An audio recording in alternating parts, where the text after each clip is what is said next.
Hello guys, it's me Male, and this video I want to share you how to make an easy, simple, healthy salad. This salad is one of my favorite. Me and my husband love to eat healthy food, so I learned different variety of healthy salad. So before we start, please don't forget to subscribe my channel, hit the bell button so you're always updated to all my coming video. So let's start!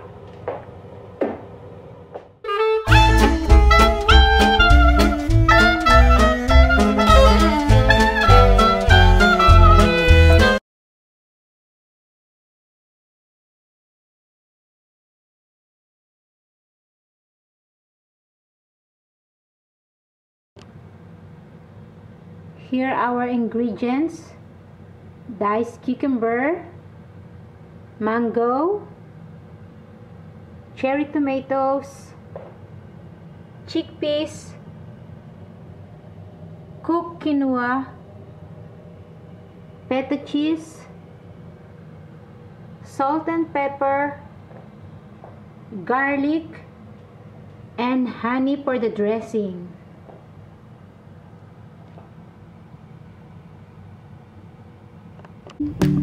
So what we need to do is just mix it together, all these ingredients. The quinoa is about 1 cup.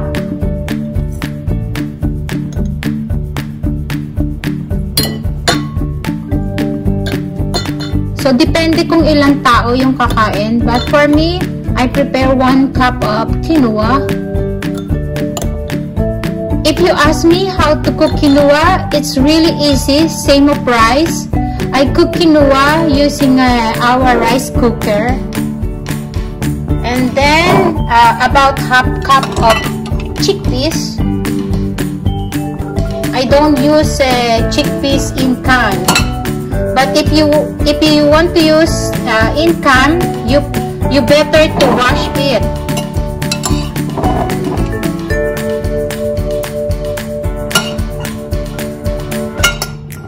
So, ayan. And then, lagay natin. Put all the... slowly.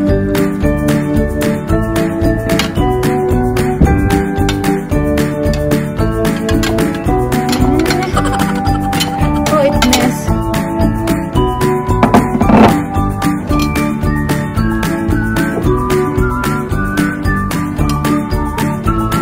Nahulog yung iba.